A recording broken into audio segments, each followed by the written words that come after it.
Number দেওয়া আছে এ man can enjoy a train journey, এটাকে বলছে প্যাসিভ করতে। তাহলে এখানে আমাদের সাবজেক্ট দেওয়া আছে এ ম্যান, অবজেক্ট দেওয়া আছে এ ট্রেন জার্নি। আমরা যদি অ্যাক্টিভ থেকে প্যাসিভ করি তো প্যাসিভ থেকে অ্যাক্টিভ করি, সেক্ষেত্রে আমার সাবজেক্ট অবজেক্ট কি করতে হবে, চেঞ্জ করতে হবে। তাহলে অবজেক্ট কে বানাবে এখন, সাবজেক্ট এ ট্রেন জার্নি,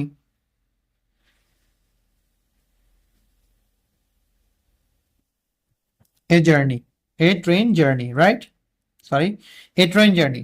এখন আমরা কি করব, ভার্ব লিখবো।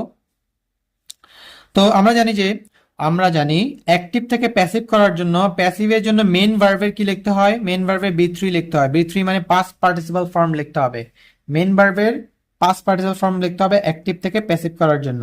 সেক্ষেত্রে ক্যান হচ্ছে আমাদের মডেল ভার্ব, ক্যান হচ্ছে আমাদের কি মডেল ভার্ব। মডেল ভার্বের পর সবসময় ভার্বের বেস ফর্ম বসে, ভার্বের বি থ্রি তো বসাতে পারবো না, অর্থাৎ এনজয়েড। আচ্ছা আমি এটাকে বি থ্রি বানাই, এনজয়েড। তাহলে আমরা মডেল ভার্বের পরে আমরা লিখলাম যে মেন ভার্বে কি বি থ্রি, এনজয়েড। কিন্তু মডেল ভার্বের পরে কখনোই আমরা বি থ্রি বসাতে পারি না, অর্থাৎ ভার্বের পাস্ট পার্টিসিপাল ফর্ম বসাতে পারি না। সবসময় মডেল ভার্বের পর সবসময় ভার্বের বেস ফর্ম বসতে হবে, রাইট।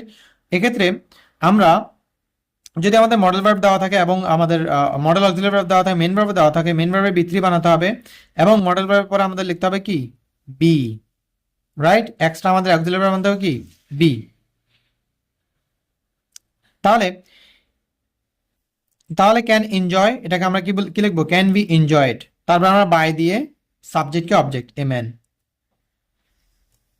তাহলে a man can enjoy a train journey passive, সেটাকে যদি আমরা প্যাসিভ করি তাহলে a train journey can be enjoyed by a man, right.